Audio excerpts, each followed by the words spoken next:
Hey, you guys.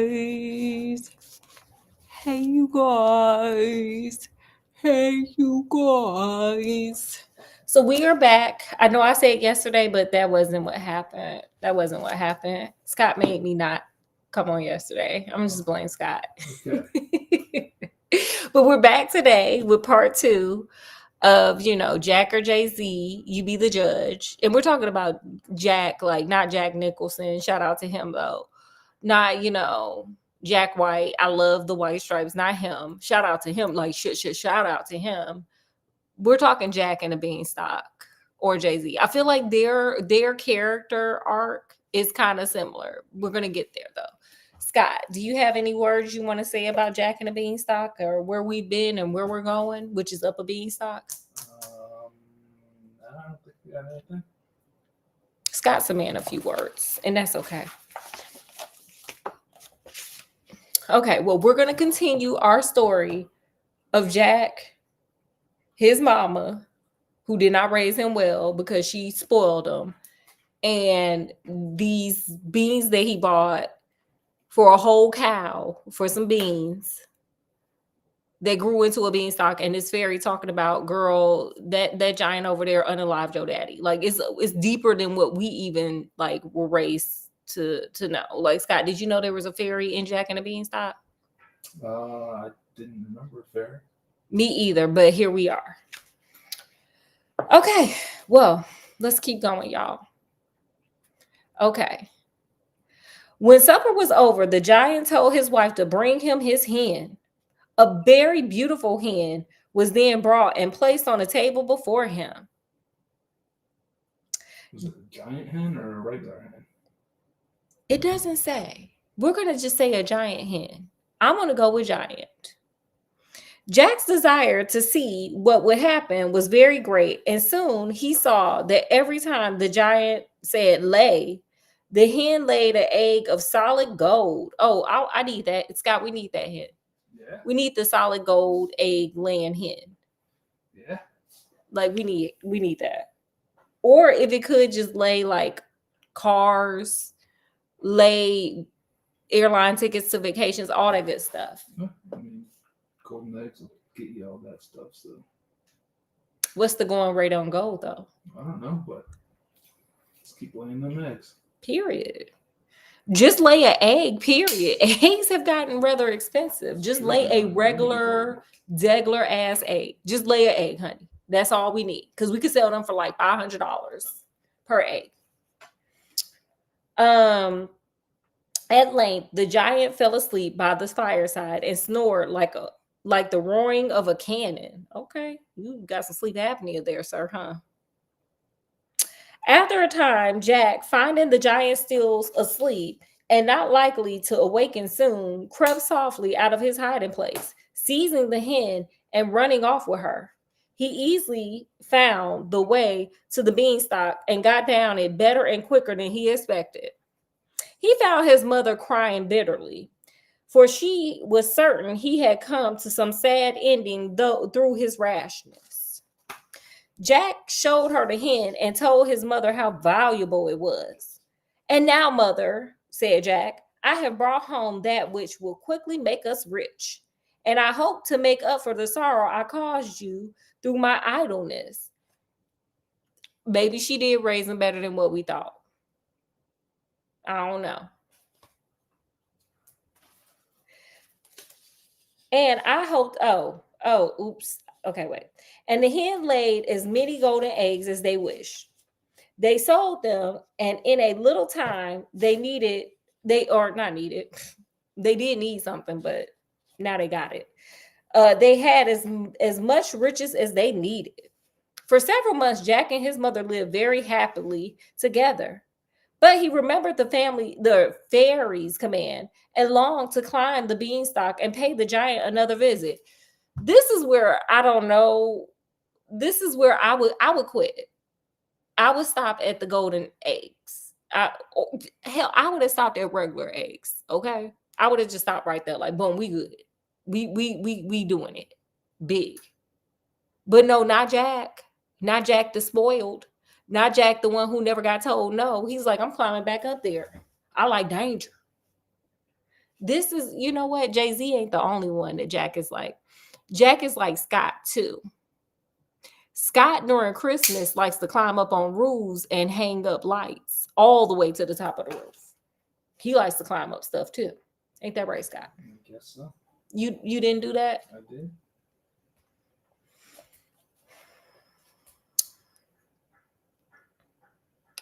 And pay the giant another visit in order to carry away some more of his treasures. Jack thought of his journey again and again, but still he could not make up his mind to speak of it to his mother, being quite sure that she would try to prevent his going. However, one day he told her that he must take a journey up the Beanstalk. She begged him not to think of it and tried in all her power to keep him from doing so. I would let him go. Just go on up there. She got the girl, you got the golden eggs. You got the golden eggs. Just let him go. If he want to go, let him go. There's nothing you can do. He a grown man, maybe. I don't know. Jack, finding that all he said was useless, pretended to give it up, and though he made up his mind to go at all events. So he had a dress made which would disguise him. You had to do all that. And found something like, sir, you act like how old is Jack? Scott, how old is Jack?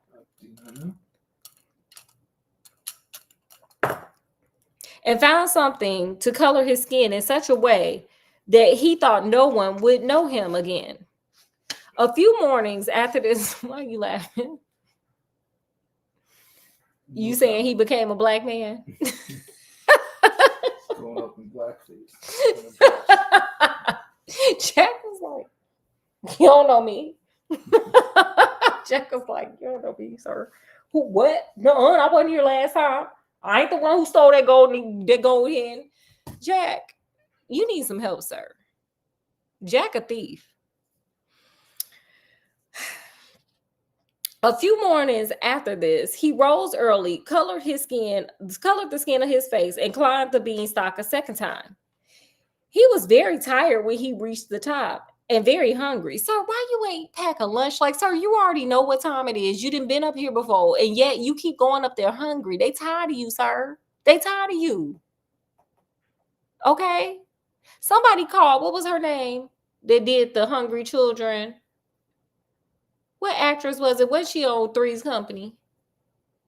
Suzanne Summers. Well, somebody call Suzanne Summers and get Jack some food. Get Jack something to eat, honey. But after resting some time, he went on his way to the giant's castle. He reached it late in the evening and found the woman at the door. Lead this woman along as before. Jack told her a pitiful tale and begged her to give him some food again and a nice lodging again. She told him that one night she took into her house a poor hungry boy who was half dead from traveling. But the ungrateful fellow had stolen one of the giant's treasures, and ever since her husband had been worse than before, continually scolding her for being the cause of his loss. I wouldn't have even told him. I would have been like, I don't know what happened. That chicken ran away. That chicken passed away. What chicken? I wouldn't have been sitting there debating with him. He sounded crazy. Jack at once knew he was listening to a story in which he was the chief actor. Sir, no, you the chief actor in blackface right now, sir. He did his best to persuade the good woman to take him in, but he found it a very hard task. At last, she consented. And as she led the way, Jack saw that everything was just as it was before. Like, why would it not be? It was like a week or two. She took him into the kitchen, and after he was done eating and drinking, she hid him in an old closet. The giant returned at the usual time and walked in so heavy that the house shook. He seated himself by the fire and soon after said, "Wife, I smell fresh meat." The wife replied, it was the crows, who had brought a piece of raw meat and left it on the roof. Girl, you ain't want to say the cat caught a grasshopper and brought it in. A cat brought a mouse in. Nothing. Okay.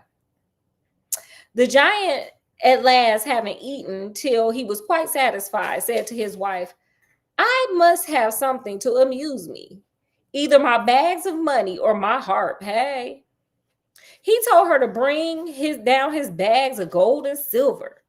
Jack, as before, peeping out of the hiding place, and presently the giant's wife brought two very large bags into the room. One was filled with gold, the other was filled with silver pieces. They were both placed before the giant, who began scolding his poor wife for being so long away. Why is this man always yelling at this woman? And at what point is she gonna look at him and say, then get him your damn self? Scott, do you think he would have got him quicker if he had went and got him himself? Maybe. Okay, girl. You got you a man though, girl. I mean, at least he got some money, so. The giant took his bags and began to count the money. First, the bag which contained the silver was emptied, and the contents placed upon a table. Jack saw the glittering heaps and wished they were his own. Sir, you got a hen that's laying gold eggs. Do you need the silver too? Oh, by the way, Scott brought me this crown yesterday. I'm a queen today. I went up the Beanstalk and stole this. Anyway, the giant counted the silver over several times and then put it in the bag again. The other bag was opened next, and the gold pieces placed upon the table. When the giant had counted over the gold till he was tired, he put it up more securely, if possible, than he had put the gold up, than the silver. Then he leaned back on his chair by the fireside and fell asleep. He snored so loud that Jack compared his noise to the roaring of the sea. At last, Jack, feeling sure the giant was asleep, stole out of his hiding place and went near him. Seizing the bags and throwing them over his shoulder, ran out of the kitchen. He reached the door in safety and found it was daylight. On his way to the top of the beanstalk, he found it hard work to carry the heavy money bags. That's because you're not supposed. Like, sir, you got to climb up and down a damn beanstalk. Why do you have two bags? So the giant had bags of gold. One bag of gold, one bag of silver. But they were just like regular sized gold coins for regular people. Giant coins. We're just doing whatever in this story. This story makes no sense. We're just doing what we want. We're just doing what we want. Okay. We don't have a size scale here. Scale it whichever way you want. It's Alice in Wonderland. Eat me, drink me. You go big or small.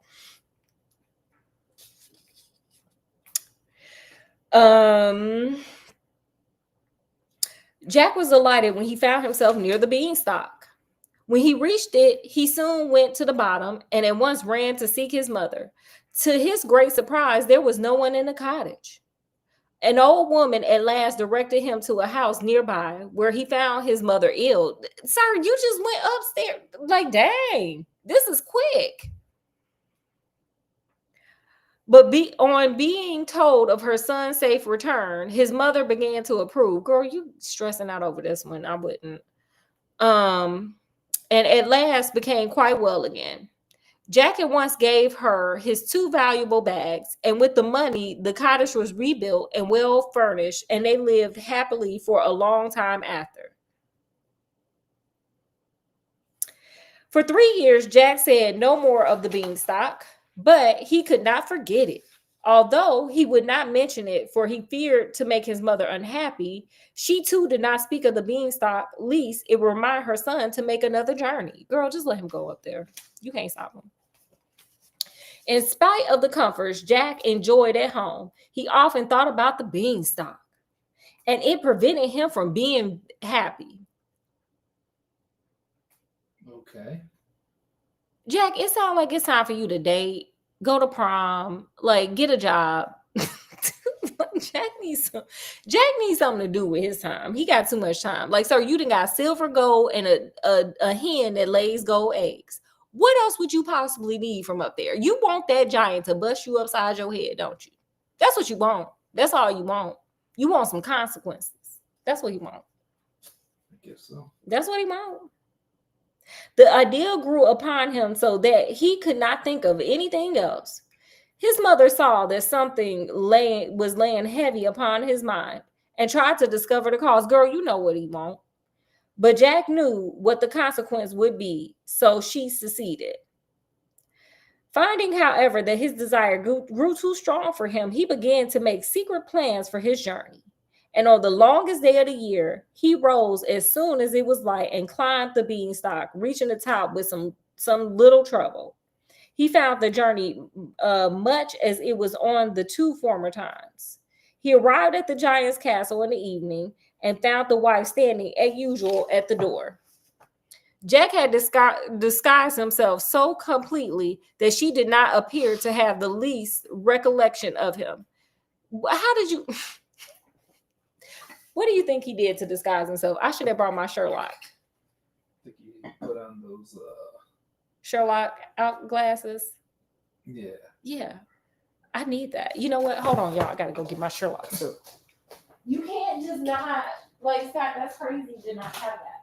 Well, should have had it ready to go. Well, I didn't read the story beforehand. Oh, well.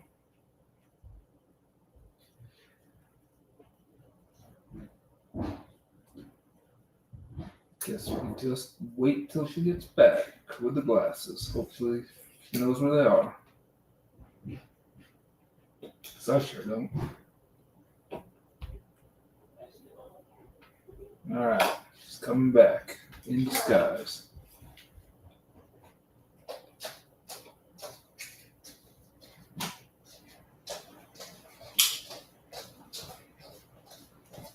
Okay, y'all, I'm Jack. Hey. Okay. So Jack went up to the door and was like, and here come the giant wife, and he was like, hey girl, I'm not the same dude from the first two times that stole all y'all stuff. I'm somebody different. Do you even know it's the same person, Scott? I didn't. Even with the crown? Well, guess that could have been him. Yeah. We leave clues around here. However, when he told her of his hunger and poverty in order to be allowed to enter the castle, he found it very difficult indeed to persuade her. Yes, sir, you can't use the same joke over. Sir, why are we using the same struggle over and over and over again? And your costume probably wasn't that good. What you gotta say, sir? I'm just wondering, like, do you have like other like normal sized people just showing up at her house? Like, I'm hungry. I'm starving, I'm poor. One time with blackface, he just went the darkest shade at Sephora. This time he over here looking like Sherlock, like what? Same height, what? Huh? I'm hungry. What you talking about? Like, sir, get a different line. This is not your greatest hit, sir. Okay. At last, he succeeded and was hidden in a large copper kettle this time. When the giant returned, he said, wife, I smell fresh meat. But Jack felt quite easy in his mind, as the giant had said so before and had been soon satisfied. However, the giant started up all at once, and his wife could not prevent him from searching all around the room. Yeah, honey. Yeah, it ain't always the same, sir. It ain't always the same. Wait, sorry, I'm looking to see how many pages I got left. I don't want to hold y'all for a long time. Oh, girl, we got a lot. What? So much, oh, it's not that much. Okay, I'm tripping. I had gotten to the next story. While this was going on, Jack was very frightened and wished he was at home. Well, you shouldn't have took your ass up that damn beanstalk. Your mama told you you got enough money. You just greedy. At this point, it's just greed. And your costume looks terrible, sir. Mine looks better. Scott, do I look like I got a mustache and need some eyebrow waxing? Yeah. When the giant came near the kettle and put his hand upon the lid, Jack thought his death or his unaliving. Sorry, you can't say that on YouTube, even though everybody on the planet does it and everybody that came before us did it. We can't say that. His unaliving was certain. The giant ended his search there, though, without removing the lid. Sir, if you could smell fresh meat, you can't smell where it is. Like if you walk in the house and it's like, oh, I smell fresh meat, that means you have a great sense of smell. You couldn't just keep smelling like, you know how you smell a bad smell in your house and you be like, whatever. Ended his search there though, without removing the lid, and seated himself by the fireside. Jack was so frightened, he was afraid to move or even breathe, lest he should be discovered. The giant at last ate a hearty supper, and when he had finished, he commanded his wife to bring his harp. Hey, period. He's doing a wedding song. He has a harp. It's like, yes. But imagine there's a harp here. Will always love you. He making them wedding coins. I love that for him. All right. Jack peeped from under the lid and saw the most beautiful harp that could be thought of. It was placed on a table by the giant who said, "Play!" And it instantly played of its own accord without being touched. The music was the sweetest Jack had ever heard. Whitney was over there singing with him, and Dolly Parton.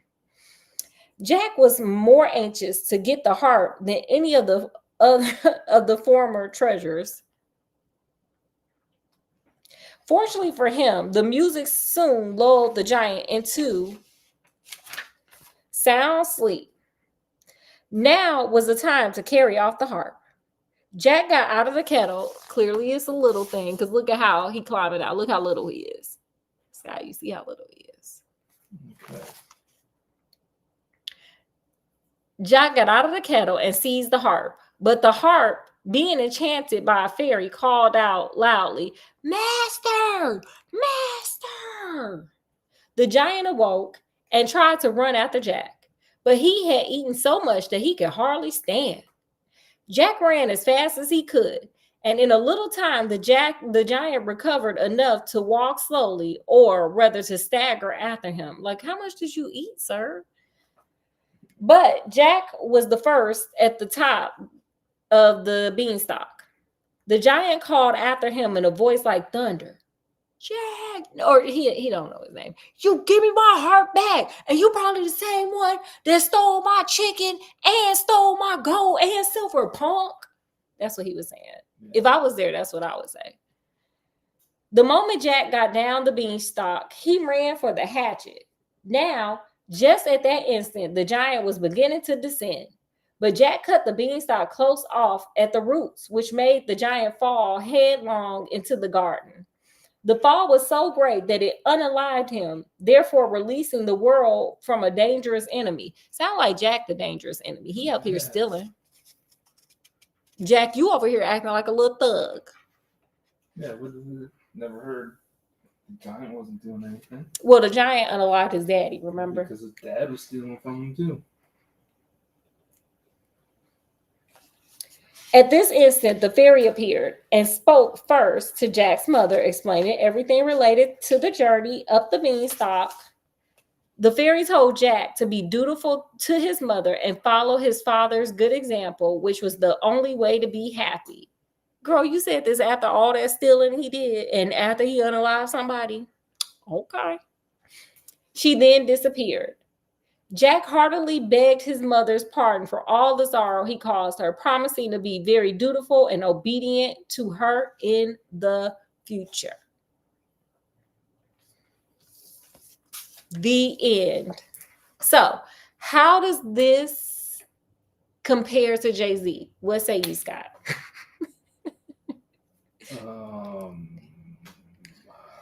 We're going to take these off. Put these on. Can't hardly breathe in there. These nostrils are big, but not big enough. Okay. I do not know. Well, okay. So Jay-Z, was born in the Marcy Projects. Well, he grew up there. I don't know where he was born exactly. New York, Marcy Projects. And, he had a hard knock life. He lived with his mama. And, he started off, selling illegal substances, we'll call them. That's the beans and that's the going up the stock. He started off illegal, but he got into rap, right? He got into rap. He got an opportunity. He got into rap. And honey, he turned it to gold. I feel like Jack and Jay-Z kind of have a similar kind of story arc. They started off as, kids with single moms. They had no real trajectory, and they made it work. Even though it started off kind of rough. Like, sir, the beans gonna turn into a beanstalk, sir. The selling of the illegal substances are gonna turn into what, sir? Your rap career is gonna turn into what? And they made it work for him. It didn't start off well in the beginning, but it ended good. Because now he with Beyonce and he a billionaire. Period. What you got, Scott? I don't know. Do you have any lessons learned from Jack and the Beanstalk? No, Jack's kind of a D-bag. Do you know the giant's name? The giant? No. Gog Magog. How do you know that, Scott? I just know. Did you just make that up? No. How do you know that? I read it in a Stephen King book, actually. Y'all look that up and put in the comments and tell me if that's the giant's name. I'm going to look it up too. I'll tell y'all next time I come on here, which will hopefully be tomorrow because we got to do our super scary Saturday sleepover. But yeah, another lesson learned. Follow your dreams. Follow your dreams. Even when they seem like it may not make it, follow them anyway. Always have a backup plan. Like, don't not have a backup plan, but follow your dreams because it usually, it works. It works out the way it's supposed to. Do you have anything else, Scott? Nope. That's my rap beat. So with that, from wherever we are to wherever you are, peace and love and happiness. And hopefully we'll see you tomorrow. I don't want to make a promise because I don't do well at keeping them. Not as bad as Jack, but not winning here. So we'll see you guys hopefully tomorrow with super scary Saturday sleepover makeup. So we'll see you guys later.